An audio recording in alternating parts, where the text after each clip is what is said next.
Eighth day. In the period when the ritual of cold fire was not celebrated, the Tartessian hierophants allowed the pilgrims to reach the clear space of the sacred forest and contemplate the colossal effigy of Pyrene. There they could deposit the offerings and meditate if they were disposed to face the death of the test of the cold fire, or if they preferred to return to their illusory reality of their common life. By the moment, the goddess could not harm them because her eyes were closed and no one was communicating her sign of death. But even for this conviction, many remained frozen of fright before the revealed ancient Countenance, and were no less those who escaped in that moment or died of terror right there. That was due to that menhir was placed there by the white Atlantean demigods thousands of years before.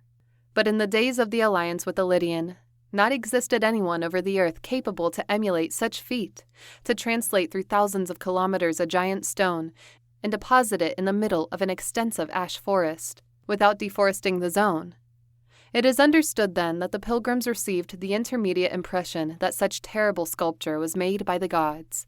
But not only the menhir was the work of the gods, because the confirmation of the Countenance proceeded from that notable capacity to degrade the divine that exhibited the Lydian. Craftily, the Tartessians were always worried to inform about the origin of the disquieting sculpture. Who achieved to recover from the first impression, and became aware in the details of the extraordinary Countenance, had to appeal to all his forces to not be won, earlier or later, by the panic. Remember, Doctor, that for their worshippers, what they had in front was not just a mere representation of an inert stone, but the alive image of the goddess. Pyrene was manifested in the Countenance, and the Countenance participated of her. And was that heretic Countenance was stole the breath. Probably if someone would have achieved with a powerful abstraction act to separate the face from the head of the goddess, would have found it of beautiful traits. In first place, and although the green coloration of the stone due to the form of the traits, it undoubtedly belonged to the white race. In the next order would need to be recognized in the general Countenance an archetypical Indo-Germanic beauty, or directly Aryan. The oval of the visage rectangular, broad forehead, thick eyebrows, horizontal and slightly curved. The eyelids, as we already said, that the eyes remained closed, demonstrated by their expression a frontal gaze, of orbed and perfect eyes. The nose straight and proportionate, strong and prominent chin, strong and thin neck, the mouth with the lower lip thicker and a little more protrusive than the upper, was perchance the most beautiful note, and curved in a scarcely outlined smile, in an unequivocal gesture of cosmic irony. Naturally, no one without the needed capacity of abstraction would be aware of these signalized traits. On the contrary, undoubtedly all his attention would be absorbed immediately by the hair of the goddess, and this primary observation surely would neutralize the aforementioned aesthetic appreciation. When contemplating the head on its junction, hair and face, the goddess presented that frightening aspect which produced panic in the Redu pilgrims. But what was in her hair able to paralyze those rude pilgrims, normally habituated to danger? Serpents. Serpents of exceptional realism. Her hair was composed by 18 serpents of stone. 8 of different length fell on both sides of the face, and the other 2, much smaller, were curly on her forehead. Each pair of 8 serpents were the same height, 2 in the height of the eyes, 2 in the nose, 2 in the mouth, and 2 in the chin, emerging from a previous level of hair. The other 8 serpentines returned and situated their heads within the anterior, and each serpent, when separating from the other forelocks, formed in the air with its body 2 opposed curves, as an S, which permitted to announce the next movement, the mortal attack, and the 2 serpents of the forehead, although smaller, also evidenced identical aggressive attitude. In sum, when the Countenance of the smiling goddess was admired frontwards, emerged with strength the arch of the 18 serpent heads of her hair. And all the heads were forward turned, accompanying with her eyes the gaze without eyes of the goddess, and all the heads had the jaw horribly opened, exposing the mortal fangs and abysmal throats. Therefore, must it not surprise that such impressive apparition of the goddess terrified her most loyal worshippers. Logically, such composition had an esoteric meaning that only the hierophants or initiates knew, although eventually they disposed of an acceptable exoteric explanation.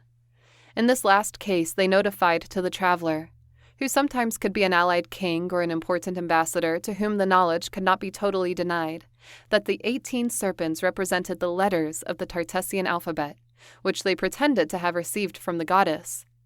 During the ritual, the initiates affirmed to hear the serpents of the goddess reciting the sacred alphabet. The esoteric truth behind all this was that the 18 letters really corresponded to the 18 runes of Nebutan, and that with them could be understood the sign of the origin, and with this, the serpent, highest symbol of the human knowledge. But such truth was scarcely intuited by the Tartessian hierophants, due to in those days no one saw the sign of the origin, neither remembered the runes of Nebutan. When incorporating the reform of the cold fire, the lords of Tarsus had received the word of the goddess, that the house of Tarsus, offspring of the white Atlanteans, would not be extinguished, while the lost wisdom would be recovered by one of their members. And to comply her word, less than ever they should detach from the wise sword. That moment not reached yet, and no descendant of the house of Tarsus understood the depth meaning of the esoteric truth that revealed the stone head of Pyrene. So for them was also an unquestionable truth, the fact that the 18 serpents represented the letters of the Tartessian alphabet. The 2 smaller serpents, for example, corresponded to the 2 letters included by the Lydian, and its pronunciation remained in secret. The same for the name of the goddess Moon, composed by the 3 vowels of the Iberians. In this case, the 2 vowels permitted to know the name that goddess Pyrene gave to herself when she manifested as cold fire in the heart of men, i.e., I am, something like you or I. Every year when the winter solstice was coming, the hierophants determined the nearest full moon, and in that night was celebrated in Tartessos the ritual of the cold fire. Would not be many the chosen ones who, finally, would dare to defy the test of the cold fire, in almost all the cases a group that could be counted with the hand of fingers. The menhir was aligned towards the west of the apple tree of Tarsus, in such a way that the goddess Moon would invariably appear behind the tree and would transit through the sky until reach the zenith, place from where would totally illuminate the countenance of the goddess, and behind the apple tree of Tarsus. When the brighter countenance of the goddess Moon was placed over the sacred forest, the chosen ones remained in silence, with the legs crossed and expressing with the hands the mudra of the cold fire. In that moment was only permitted the chew willow's leaf. A part of this they had to remain in rigorous quietude until the zenith of the full moon. The dramatic tension grew instant by instant, and in that point reached such intensity that the terror of the chosen ones seemed to have extended through the environment and turned breathable. Not only the terror was breathable, but it was epidermally perceived, as though some dreadful presence had sprouted from the rays of the moon and had oppressed with a cold and startling embrace. Invariably was reached that climax at the beginning of the ritual. Then a hierophant moved to the back part of the stone head and ascended through a little stair, which was carved in the rock of the menhir, and then placed in the interior of it. The stair, which counted 18 steps and ended in a circular platform, allowed the access to a frustum platform. This was a narrow precinct of 1 or 2 meters of elevation, excavated exactly behind the face and scarcely illuminated from the floor by the perennial lamp. Over the floor platform, in fact, existed a tiny stove made of stone, in which furnace was placed. Since the Lydian improved the form of the cult, the perennial lamp, a slab permitted to cover the upper part of the stove and moderate the exiguous light way out. Now this light was minimum due to the hierophant was prepared to realize a crucial operation of the ritual, to effectuate the aperture of the eyes of the goddess. To make it, they just had to displace inwards both pieces of stone connected each other, which usually remained perfectly assembled in the face and produced the illusion that some stony eyelids covered the bulb of the eyes. Those heavy pieces required the strength of 2 men to be placed in that position, but once there was enough to release the tether and they slid over the ramp that occupied all the interior area. The scene must be imagined. The ashes fence of the sacred forest forming a clear space, and on its center, huge and imposing, the apple tree of Tarsus, and the statue of the goddess Pyrene, and before the goddess Countenance, in a position which exalts even more the colossal size and the disturbing serpentine hair, the chosen ones, with a fixed gaze and anxious heart, awaiting her manifestation, the personal call, the doors of the test of the cold fire. From above, goddess Loa, spills silver flashes of light over that square. Suddenly, coming from a near forest, a group of beautiful dancers interpose between the chosen ones and the goddess Pyrene, with the body naked of clothing and only with ornamental objects, bracelets and rings in hands and foots. Necklaces and colored belts, large pendant rings, bands in the forehead which let the hair fall freely. They came jumping at the rhythm of the strings, and never stopped in any moment, but they immediately started a frenetic dance.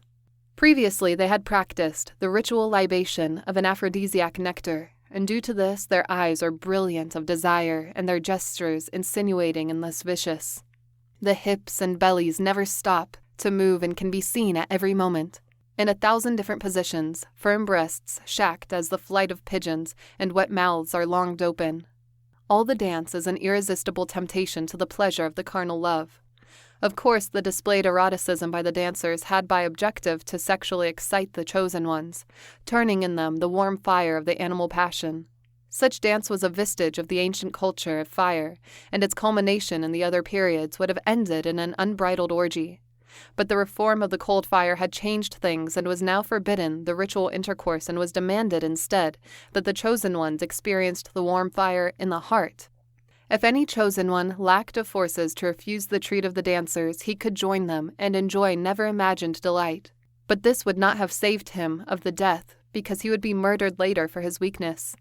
The demanded behavior to the chosen ones required to remain immutable until the conclusion of the dance, maintaining the gaze fixed in the countenance of the goddess. Let's go back to the scene. The volume of the music went increasing, and now is a choir of flutes and drums accompanying the cadence movements. The dancers pant, the dance becomes febrile, and the erotic expression arrives to its apogee. Behind them, the smile of the goddess seems more ironic than ever.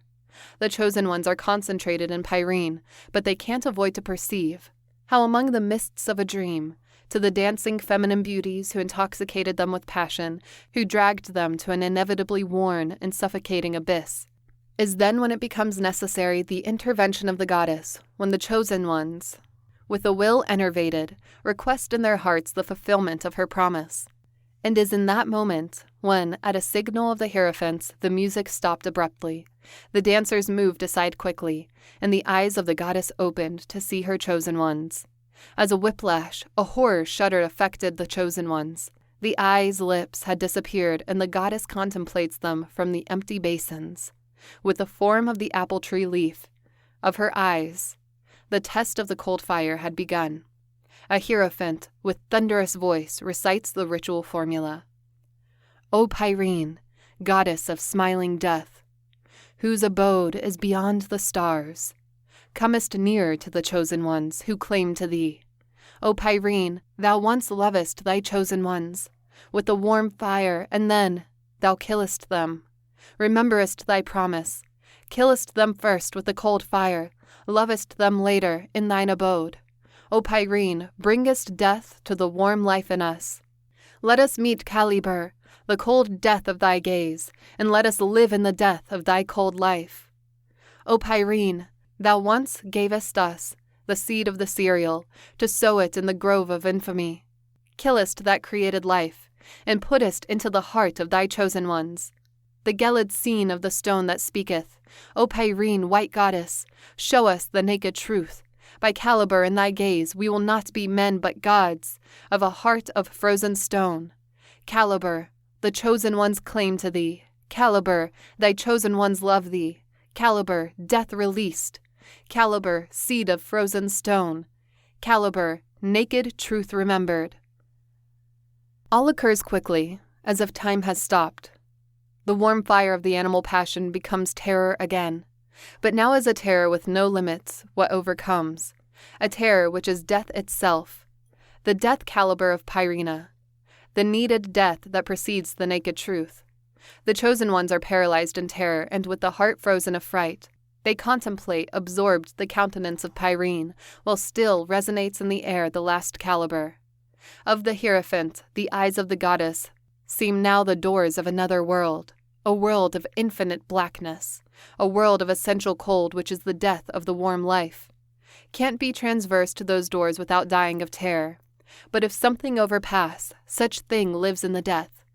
If something survives to the caliber death is due to such thing consists also in the essence of the cold of the infinite blackness. The caliber death fascinates and attracts towards a knot, which will be the matrix of the own self. The chosen ones precipitate with no doubts into the infinite blackness of the eyes of the goddess. But before traversing the doors of the death, they reach to perceive, in an instant of supreme terror, that the sacred forest has transfigured and overflows of manifested life, of a life that remained occult behind the illusion of the vivid existence, of a life which in that moment obscenely gushed from all things as a demonic orgasmic of nature. And they saw also how the apple tree of Tarsus, animated by a dimensional intelligence, shuddered in a diabolic laugh. And they saw the head of the goddess, also vitalized, shining from a blinding white light that accentuated even more the infinite blackness of her eyes. And when entering into the infinite blackness, when the heart was frozen and the warm life died, they saw at last the hair of Pyrene boiling in serpents. And they heard the serpents whistling the letters of the sacred alphabet, and pronouncing with them uninterruptedly the names of all the created things. Was finally discovered, although useless for them, the highest knowledge permitted to the animal man, the content of the symbol of the serpent. But such knowledge was not of the interest of the chosen ones any more. Something of it has traversed the barriers of the caliber death, something that is not scare of the death, and has found himself with the naked truth which is himself. Because the infinite blackness that offers the caliber death of goddess Pyrene, where every created light turns off inevitably, is capable to reflect that thing which is the uncreated spirit. And the reflect of the spirit in the infinite blackness of the caliber death is the naked truth of oneself.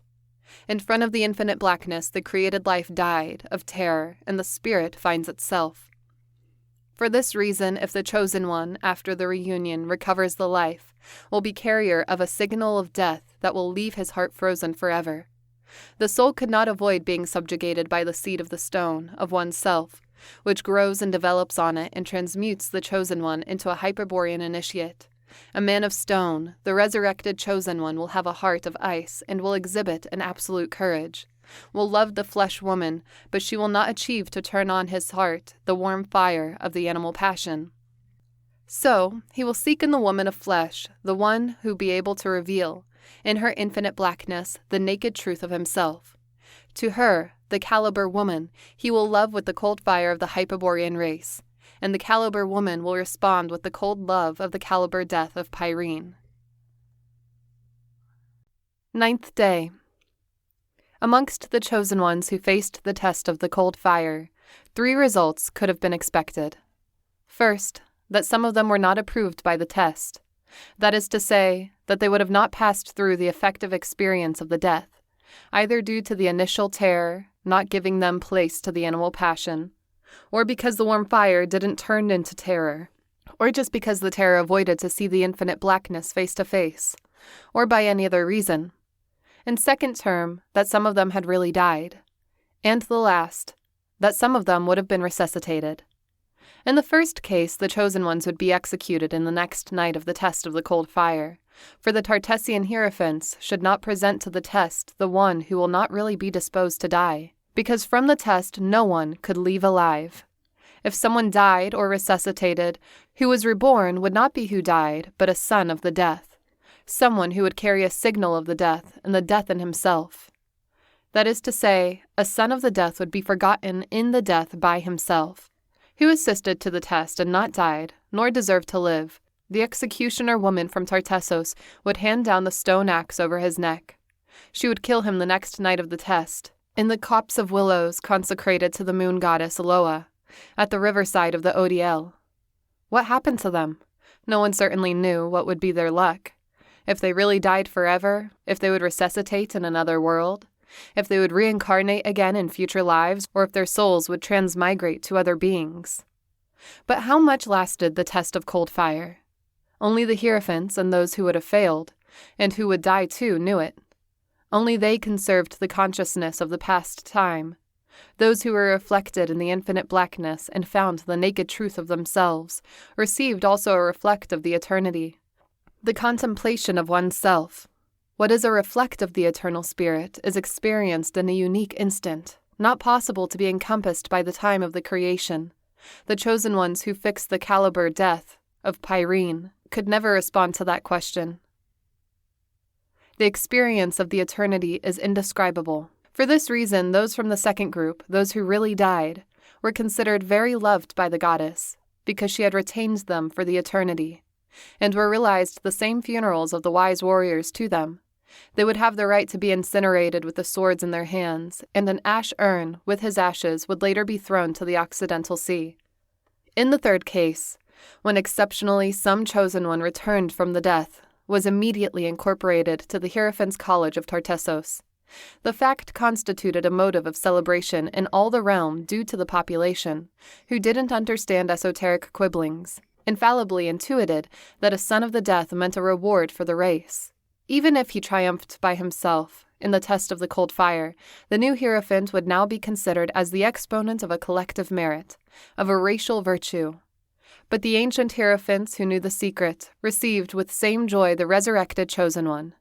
There signalized a man of stone, a returned from the death, someone who in the death loved with the caliber cold fire of Pyrene, and now keeps the remembrance of love, someone who felt, beyond the love of life, the love of the caliber death, that is to say, the non-death of the caliber death, and now has immortalized as a son of the death.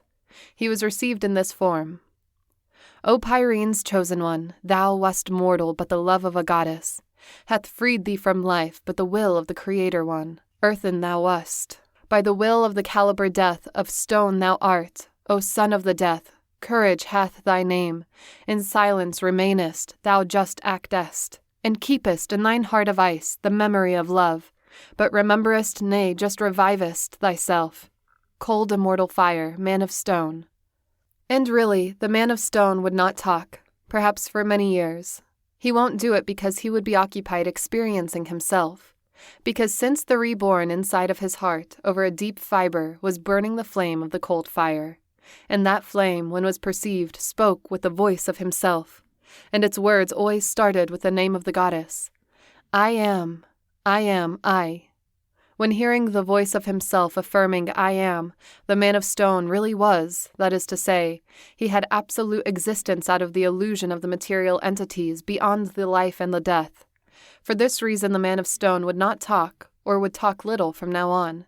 He was very closer to the wisdom of the white Atlanteans, and that wisdom could not be explained to the asleep man, who loved life and feared the liberator death. Perhaps at the end, during the final battle, he or other men of stone would talk clearly to the asleep men to summon them for the liberation of the material chains, and to fight for the return towards the origin of the Hyperborean race. Meanwhile, the man of stone will only act, will listen in silent the voice of the cold ice and will act, and his act will express the highest spiritual courage. Whatever he could make, his action will be founded in the absolute support of himself. Beyond the good and the evil, and any judgment or punishment coming from the world of the deceit would not affect him. And no variant of the great deceit, neither the warm fire of the animal passion, would grade him back to the dream of the life. Wise and brave as a god, the man of stone will only fight if it is necessary, and wait in silence the final battle. He will crave for the origin, and will affect him the nostalgia for the love of the goddess. He will seek for his original couple in the caliber woman, and if he find her, he will love her with the cold fire of himself, and she will embrace him with the uncreated light of his eternal spirit, which will be infinite blackness for the created soul. In this third case, with security, Pyrene's promise would be fulfilled. 10th day. I guess that you will wait, suffered Dr. Signagel, in answer to the missing question. What would be the next action of the Golems before the Tartessian might, which was developing out of their control and was frustrating all their plans? This was the answer, very simple, although it will have to be clarified. The Golems directed against Tartessos the myth of Perseus. Rigorously it can be affirmed that the myth of Perseus, as many other legends that lately have been grouped under the general denomination of Greek myths, are really an ancient Pelasgian myth. With some Greek stories of Heracles occurred the same. For example, with such where the hero fights against the giant Giron to steal his red oxes and witch hides, the Pelasgians under an expensive symbol, an ancient incursion of the primitive Argive against the triple population of the Iberians or Vitrons, with a finality to conquest the secret of the animal breeding, which they unknown or have lost. And the proof is in that those Argive enemies of the Girons were considered relatives of them, since the own Heracles was great-grandson of Perseus. But Perseus was great-grandfather of Heracles only in the Argive myth.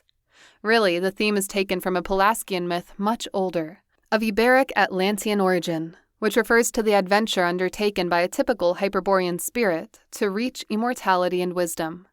In the primordial theme, the spirit of Perseus was not Argive, but natal of the Iberian Atlanteans. That's to say, from a population much more occidental. Because of this, his feat was not carried out by a mere mortal king, as Polydectes, but from a goddess of the wisdom, Freya, the wife of Navutan. All the names and functions of the gods were changed then, and disrupted by the populations of the cultural pact, remaining the story of Perseus on its own form. The theme is simple, and when I will expose it, you will substantiate that it can't proceed from any other place than from the Hyperborean wisdom of the White Atlanteans. A Hyperborean representation of the origin, as I mentioned before, was Thule, the isotropic core from where proceeded the spirit. In a similar way, for the first descendants of the White Atlanteans, the origin was Pontus, which later was personified as god of the sea, and was identified with the wave. Surely due from this origin came their ancestors. This Pontus married with Gaia, the earth, who gave birth, amongst others, to Porses and Ceto. Prototypical symbols of the hybrid beings, half animals, half gods, and an undercurrent esoteric, this image alludes to the spirit provided by Pontus, the origin, to the animal son of the earth. The brother Phorcys and Ceto married at their time. Next to a set of hybrid archetypes, they gave birth to 3 women who born already old. The Graier or Grey Sisters, i.e. the Greys. Naturally, the Graier or Grey Sisters are none other than the Vryas, the wise warriors in charge of the custody of the stone plow and the stone of Venus. They are old because they must be wise, and who ignores the meaning of the lytic instruments will affirm later that within the 3 of them just had 1 eye and 1 teeth. Perseus is the idealization of the captive spirit that attempts the feat of the liberation from the material prison. His objective is to discover the secret of the death, obtain the highest wisdom and find the original couple. Navutan and Freya inspire them to consult the Vryas, and they, with the stone of Venus, signalize him the path to follow. He must go to a sacred ash forest and claim for the help of the gods to face with success the death. Is what Perseus made and has produced the encounter with Navutan. The god informs him that the wisdom is in possession of his wife, Freya, though it is not easy to reach her because the death interposes in the steps of simple mortals. To smooth away the journey to Freya, Navutan reveals to Perseus the secret of the flight and give him the sign of the half-moon, i.e., the symbol of the Hyperborean pontiff. The wisest bridge builders of the White Atlanteans, according to the White Atlanteans, the Hyperborean pontiffs, knew how to tend an infinite bridge between the spirit and the origin, Pontus. The grade of Hyperborean pontiff was confirmed by Vides, the lord of Katagar, when he gave, to those who reached the door of the abode of the liberator gods, the cap and the helm. On the forehead of that helm the pontiffs impressed the sign of the half-moon. It is tradition that the pontiffs dressed in this way disposed of the faculty of turning culturally invisible, not by the effect of that attire, of course, but for the wisdom that implies its possession. Navutan teaches to Perseus the language of the birds and guides him up to the abode of Vides, who invest in him Hyperborean pontiff. In his journey towards Freya, Perseus will keep in the hand a crop of crane, containing 16 stones. Each one of them is engraved of rune. When approaching to Freya, Navutan advises the hero to not stop to look at the countenance of the death, what would produce his instant destruction, and to focus in the mirror that the goddess of wisdom means after the death. Only in this way he could overcome the death. Perseus complies the indications with exactitude, and contemplating himself in the mirror of Freya, he achieves to comprehend the death, and becomes a man of immortal stone. At his return from the death, Perseus employs the language of the birds to comprehend the serpent with the sign of the origin. Then he acquires the highest wisdom and finds his original couple. Hitherto the most important of the original theme transmitted to the native populaces by the white Atlanteans, it is evident that great part of it, miraculously remembered thanks to the familiar mission, was incorporated by the lords of Tarsus in the reform of the cold fire. The Lydians later would contribute in its degradation through the perfection of the ritual form, which consisted in the demential attempt to exhibit externally, embodied in the matter, signs that can only be metaphysical. Of course that those who would do more to pervert the sense of the theme of the Perseus spirit would be the priests of the cultural pact. And after that, the sense was reinstated by the cult of the cold fire, without procrastination, would be accompanied by the golems with all their resources, involved in a war that they considered of life or death for the plans of the white fraternity that they served. In times of the cultural fall, the Pelasgians, long before the golems started their sinister displacement to Europe, the original theme was constellated as myth. The names were changing and the meanings were distorted and inverted. In the Argive myth, Perseus, under the commission of the tyrant Sapphiros, for whom he recklessly promised to bring the head of Medusa, he moves to Tartessos because the monster lives in a forest of the Iberian Peninsula. Such location is not meaningless due to Vides. The lord of Katagar was called Ides, Aides, or Hades by the priests. The lord of Tar, that's to say, of the Tartarus, or Hell, thereafter Tarsus, Tartessos, etc., passed to designate infernal places. To this location contributed also, in great form, the golems, when they achieved to observe the sculpture of goddess Pyrene and identified it in all the ancient world as the Gorgon Medusa. To the Argive Perseus helps Hermes and Athena, in who is still possible to recognize Navutan and Freya. Navutan indeed was called Hermes, Mercury, Wotan, etc., as Hermes, according to the Greeks, was son of an Atlantean woman, daughter of Atlantean, and of a god Zeus.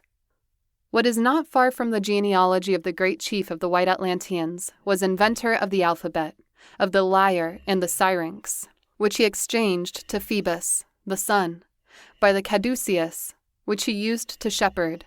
If is considered that the caduceus is a rod with two coiled serpents, that the sun represents the creator god, and the herd the animal man, it is easy to distinguish in the figure of Hermes, to the one who has understood, through a language, the symbol of the serpent that the creator god uses to shepherd his servants. And Freya, on the other hand, was known as Athena, Minerva, Aphrodite, Freya, etc. Of her, Greeks said, she had born already armed, so she was goddess of war, of wisdom and love. Since his inverse journey to Tartessos, the Argive Perseus started to behave as a clear exponent of the cultural pact. He doesn't consult the Vryas, but he steal them the common eye. These were sent to Alcis, i.e., a sacred forest, where he finds the Malay nymphs, which are not more than personifications of the ashes. The nymphs give him a bag of crane leather, where he will place the head of Medusa and winged sandals to fly.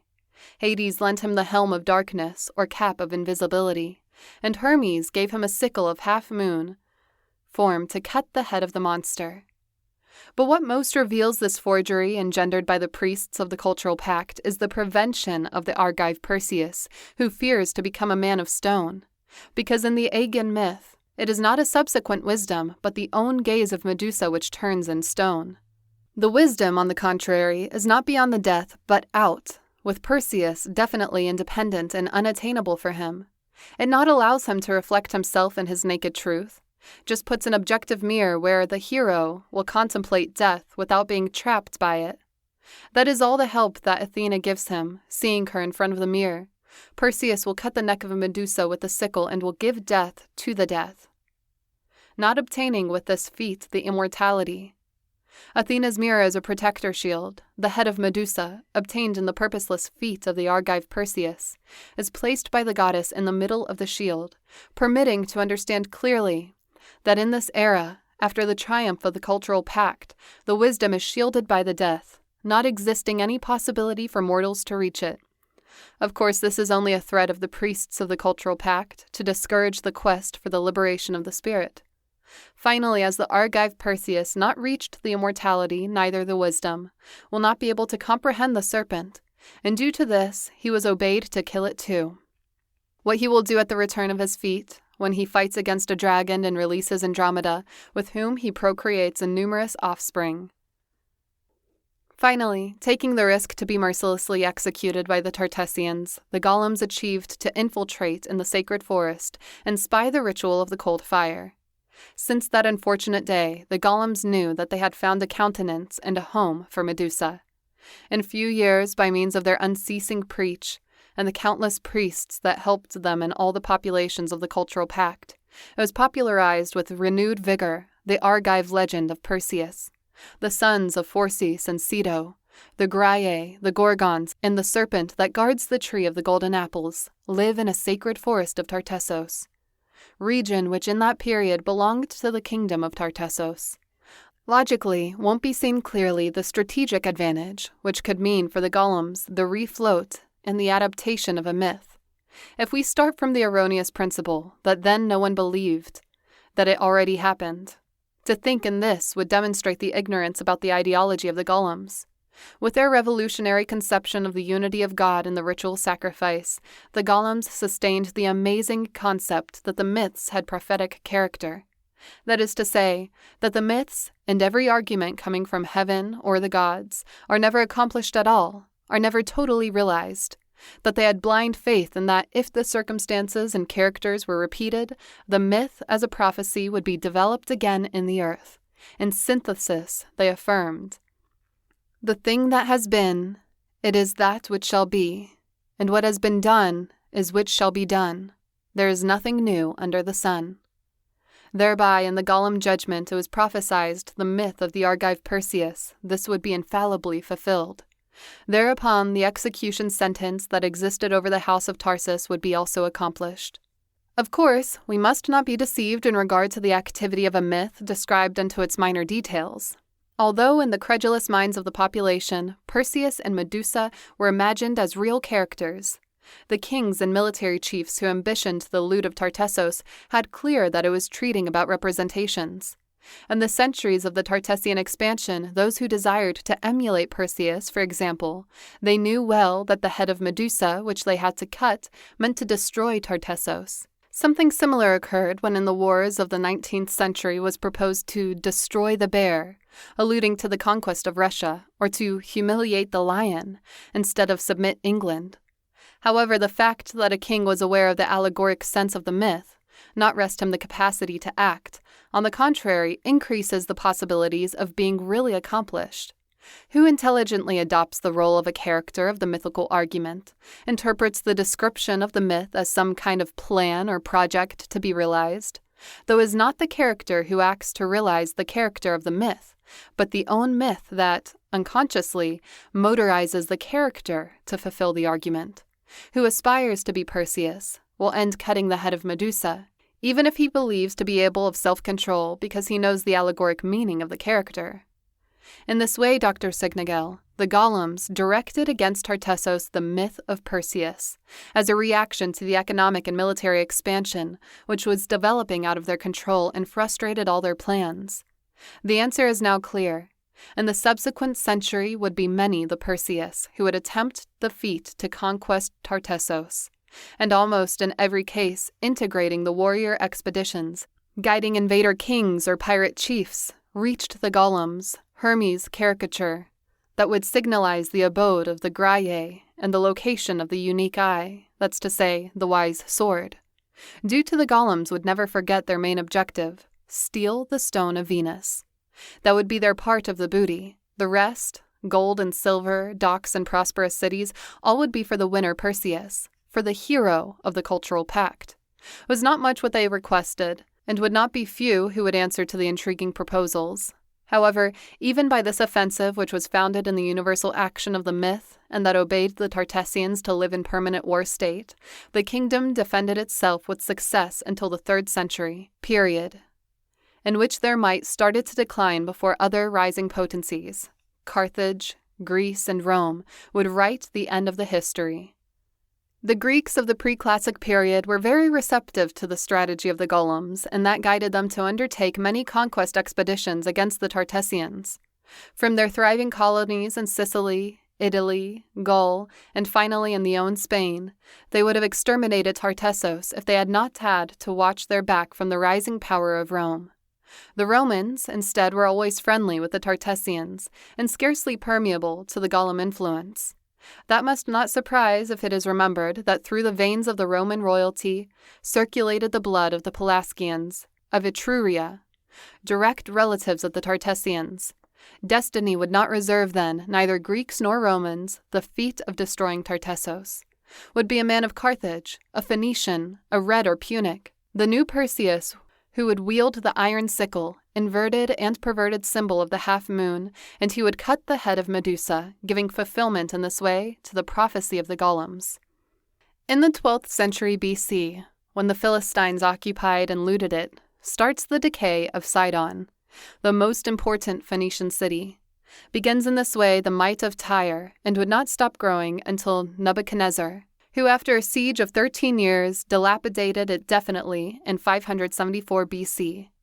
But in that time, Tyre has been expanded through all the ancient world and possesses colonies, as Cadiz, in the south of Spain, and the Sicilian coasts, and the Balearic Islands, and Sardinia, and since 814 BC, and the coasts of Africa, where was founded the rich and prosperous city of Carthage, with the commercial ruin of Tyre becomes preponderant, since the 6th century, the Carthaginian colony which has the greatest fleet of the occidental Mediterranean.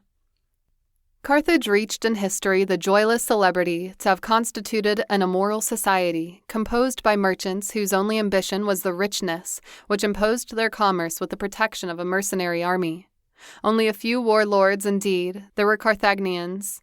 The course of the army was integrated by men without homeland and law, that's to say, by soldiers whose homeland was of who paid more and whose law depended of the agreed payment.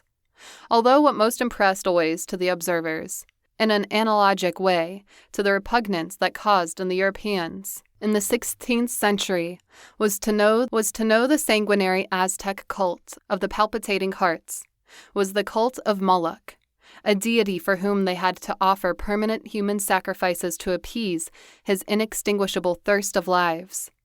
In Tyre, the Phoenicians worshipped very similar gods to the other populations of Mesopotamia or Asia Minor. They gave cult to the goddess Astarte or Tanit, who for the Assyrian Babylonian was Ishtar or Inanna or Nana, for the Greeks Lo, for the Egyptians Isis, and in other places was called Ashtaroth, Cybele, Athena, Anatha, Hathor, etc., and also worshipped Adon, who is equivalent to the Phrygian Adonis, and adored in Melkart, who corresponded to Argive Heracles and offered sacrifices to Baal-Zebul, Baal-Sedon, Baal-Zaduk, Baal II, Baal-Tars, Baal-Yah, etc., all names of the creator god who was represented as the sun, as the planet Jupiter, or as any other force of the nature, was in the 6th century BC, when the king Ithobal I, priest of Astarte, married his daughter Jezebel with King Ahab of Israel, that the golems infiltrated in Tyre and tried to unify the cults in the sacrifice to the god One too.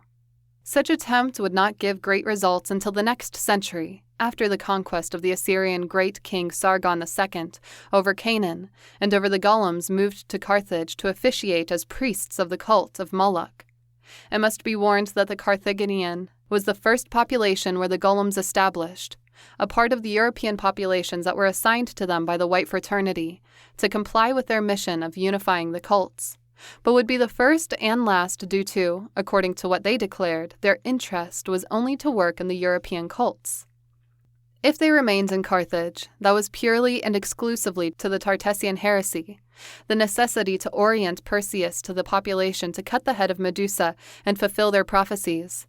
Was in this manner how, impulsed by the sinister design of the golems, the cult of Moloch would reach to dominate by the terror to all the other powers of the government of Carthage. The king, the nobility, the state advisors, the military chiefs, all would end subjected to Moloch and his golem priests. Finally, all the families of Carthage were obeyed to offer their firstborn child to be sacrificed in the mouth of Moloch. That's to say, to be thrown in the mouth of a metal idol that guided to an incandescent oven, and there would end their days, also the prisoners, the slaves, the accused of some crime, the consecrated virgins, or anyone that the golems wanted to eliminate. But the god was never satisfied. He demanded more, and more living proofs of the population faith in the ritual sacrifice. His law claimed a fee of blood hardly available. Peradventure Moloch was expecting a far greater sacrifice. Perchance he would be calm with the offering of the whole lineage that insulted him, with its extermination in his name of the lineage of the lords of Tarsus. With the outbreak of the Punic Wars in 264 BC, the golems believed that the time to fulfill their prophecies had reached. And not only they believed it, but also the members of the White Fraternity who sent from Chung Shambhala two mysterious personages called Bera and Bersha. There were two priests of superior grade to whom they gave the title of immortals, two priests who, as in ancient ages, belonged to the same race of the golems. The White Fraternity had instructed them the mission to lead their plans. There were two supreme golems, due to they surpassed what their brothers of race could have demonstrated in regard to the cruelty and diabolic arts. In other powers, for example, they had the capacity to travel through time, dominion that my family proved bitterly every time when the same actors appeared in subsequent different centuries with the finality to provoke their destruction. In that occasion, Bera and Bersha placed in front to the golems of Carthage to lead personally the attack to Tartessos because, apart from the race, they were all united by the same hate against the house of Tarsus. The general Hamilcar Barca would be the new Perseus, the instrument that the myth employed to be developed again in the earth, with the objective to make that this soldier demonstrate before the God One that he was ready to realize the feat, was impulsed to slay 40,000 men of his mercenary army, who were previously incited to the rebellion when they suppressed their soldier payment. From the defile of the axe, a river of blood ended in this way in the jaws of Moloch, for satisfaction of the golems, and as clear sign that the prophecy could be accomplished. Then the government of Carthage, following the instructions of the golem priests, commissioned in 237 BC to Hamilcar Barca the conquest of Spain. This invasion, the last that Tartessos would resist, was the theme of familiar saga of oral legends called The Attack of the 22 Golems. Tells the saga that in the year 229, by means of a skillfully and unexpected troops withdrawal, the general Barca achieved to surprise Tartessos asleep, as the Argive Perseus with Medusa, and subjects it under blood and fire. However, while the soldiers were realized to the carnage and the looting, other facts are happening. Accompanying the Carthaginian army have reached to Tartessos 22 golems, that's to say, 22 golem priests guided by Bera and Bersha. The myth of the Argivian Perseus have become real. The prophecy is being accomplished in that moment, and it is necessary to act with quick precision. While the 20 golems occupy the sacred forest and effectuate the convenient rituals to consecrate items to the god one, the Moloch, and neutralize the magic influence of Pyrene, the immortals Bera and Bersha will go and seek the wise sword. The golems are applied to their work, and prompt. They were desecrating the lamp of Pyrene, gathered beside the apple tree of Tarsus in the sculpture of the goddess. What occurs next obeys that each one commits an evaluation error about the capacity and the reaction of the adversary. The golems erred, due to they not considered the mystical and heroic madness that the Tartessian hierophants disposed for being descendants of the lords of Tarsus, and the hierophants underestimated the powers and the determination of the golems, perhaps for the unknown of the existence of the immortals as Bera and Bersha. The error of the golems was to suppose that the hierophants, unaware as the sentinels of Tartessos, would accept with resignation the loss of the sanctuary of the sacred forest, or that, at most, would offer an armed resistance, case in which they would act in their defense a troop that escorted them. The reality, very different, was that the hierophants had considered many years ago the possibility that the sacred forest could fall in power of the enemy, and they had already taken a decision for it.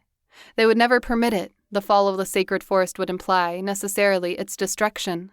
For this reason, when the fire, which advanced through the perimeter of the forest, surrounded and embraced the center of the forest, the 20 golems and the guard couldn't do anything to avoid the horrible death. The carbonized skeletons showed later that everybody had taken refuge under the apple tree of Tarsus, and they finally were burnt and consumed, as it and the rest of the trees of the forest. All had been incinerated in such fire that was carefully planned for years and prepared through a studied distribution of firewood in different parts of the area. When entering to the sacred forest and conquest train, the golems would not win an area, but they would fall in a mortal trap. Of course, they would have never supposed that the Tartessian hierophants would sacrifice their sacred forest before to see it occupied by the enemy, and this reaction would be taken as a lesson for the golems that hereafter would continue fighting against the descendants of the Pact of Blood. And the underestimation of the hierophants committed when evaluating the real power of the golems was near to produce the definitive loss of the wise sword. If that not occurred, the merit can only be attributed to the incredible courage of the Vryas, and to a loyalty to the Pact of Blood which was beyond the death. The case was that some 20 kilometers from Tartessos, over the hillside of the hill Candelaria, was located the secret entrance to a cave that had been conditioned in remote times by the White Atlanteans, was one of the works that had to be conserved, according to the compromise of the Pact of Blood. Naturally, after the cultural defeat of the Iberians, such compromise was forgotten, and the cave, occult and solitary, remained abandoned for thousands of years. However, the purifiers, effects of the family test that ended with the reform of the cold fire, caused its rediscovery. Even if not all, neither in any moment could enter through it. The motive was that the secret entrance was signalized with the runes of Navutan, and only the pure blood. Those who were capable to hearken the language of the birds achieved to find it. Who not reunited those requirements could not discover it, even being in front of it. While that cave had been chosen by the actual Vryas to guard the wise sword, a corridor of Tartessian warriors formed to allow the departure of the Vryas from Tartessos and to save, in the last moment, the valuable heritage of the White Atlanteans. Many died to realize this heroic rescue. Many that today are immortalized for their courage, awaiting in Katagar the moment to return to their battle stations when the final battle take place over the earth. Due to their loyal service, the Vryas, who in such time were the queen of Tartessos and 2 princesses, could reach to the secret entrance of the cave. In reality, they were followed such closer by Bera and Bersha that only one princess, carrying the wise sword, achieved to cross the threshold, while the other 2 remained behind to stop them.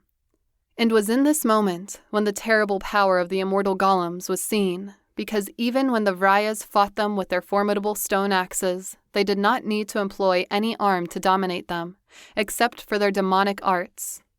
The power of the illusion in which they were masters was enough to immobilize and take possession of them. However, the wise sword was already safe in the secret cavern due to the golems, who only possessed soul but lacked of spirit, would result impossible to comprehend the runes of Navutan.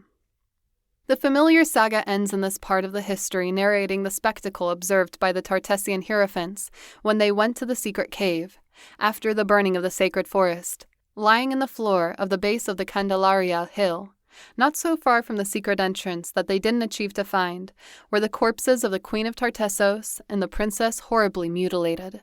From such image resulted evident that they preferred to die with honor rather than betray the familiar mission in the Pact of Blood. They had resisted in such way, first the magical pressure of the enchantment of the golems, with will of steel, and then the physical torture, the test of the pain. Thereby, surely after realizing the failure of their plans and fearing a struggle with the men of stone, the immortals rushed to kill them and go to the White Island, not without leaving behind them a univocal sign of their infernal presence. Before leaving, scalped the totality of the hair, the 2 dyed braids with grout of burnt lime that the Vryas, as all the initiates consecrated to Loa, worn down their ankles, and with the blood that dripped from their naked skulls. They wrote in the Phoenician language over a rock something like, "The punishment for those who offend Yah will come from the wild boar," undoubtedly one of his damn prophecies.